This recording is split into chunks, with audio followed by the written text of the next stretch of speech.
की समाप्ति। महाभारत के भीषण युद्ध में दुर्योधन की लगभग पूरी सेना नष्ट हो चुकी थी। अंततः उसका भीमसेन के साथ घोर युद्ध हुआ। उसने पांडव पक्ष के कई पैदल सैनिकों का वध कर भीम पर आक्रमण किया। गदा युद्ध में भीमसेन ने दुर्योधन के अन्य छोटे भाइयों को भी पराजित कर मार डाला। अपने राजा दुर्योधन की दुर्दशा देखकर और अपने पिता द्रोणाचार्य की मृत्यु को याद कर अश्वत्थामा अत्यंत क्रोधित हो गया। वह रात के अंधकार में चुपके से कृपाचार्य और कृतवर्मा की सहायता से पांडवों के शिविर में घुसा और वहां सोते हुए महारथियों का वध कर डाला। इतना ही नहीं, उसने पांडवों के 5 पुत्रों के भी सिर काट डाले। अश्वत्थामा के इस अधर्मपूर्ण कृत्य की सबने निंदा की।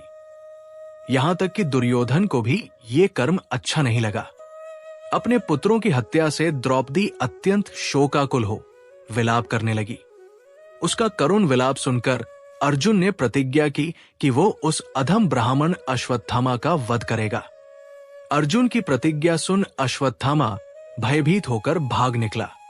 श्री कृष्ण को सारथी बनाकर अर्जुन ने गांडीव धनुष उठाया और अश्वत्थामा का पीछा किया। भयभीत अश्वत्थामा ने अर्जुन पर ब्रह्मास्त्र चला दिया, परंतु वो उसे वापस लेने की विधि नहीं जानता था। जब अर्जुन ने उस प्रचंड अग्नि स्वरूप ब्रह्मास्त्र को अपनी ओर आते देखा तो उन्होंने श्री कृष्ण से प्रार्थना की, हे जनार्दन, आप त्रिगुणमय सृष्टि के रचयिता हैं। आप ही इस संसार के आदि और अंत हैं। कृपया मुझे इस संकट से उबारिए।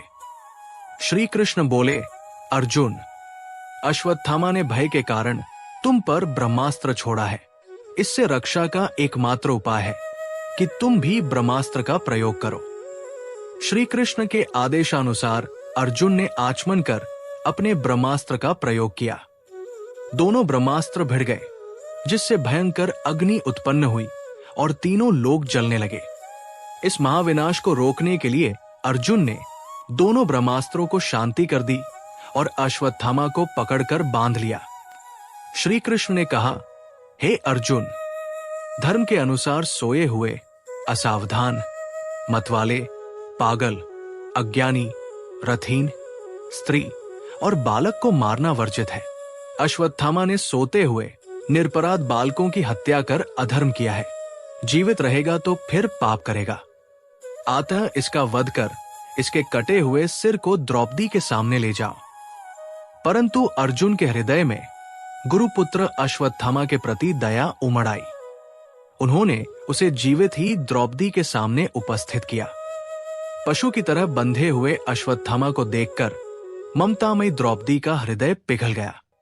उसने उसे प्रणाम कर अर्जुन से कहा, इनके वध से मेरे मृत पुत्र लौटकर नहीं आएंगे। आप इन्हें क्षमा कर मुक्त कर दीजिए।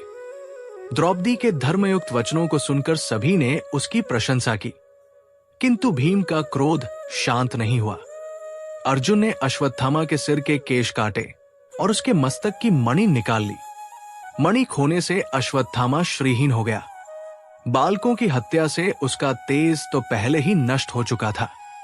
अपमानित अवस्था में अर्जुन ने उसे शिविर से बाहर निकाल दिया।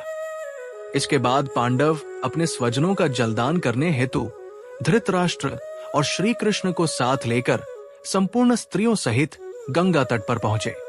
तभी एक अद्भुत घटना घटी।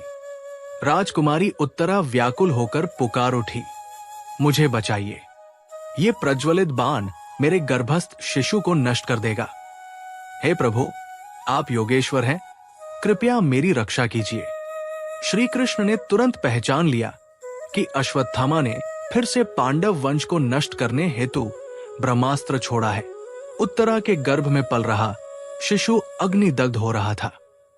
श्री कृष्ण ने अपनी योग शक्ति द्वारा गर्भस्थ शिशु की रक्षा की और उसे पुनः जीवन प्रदान किया।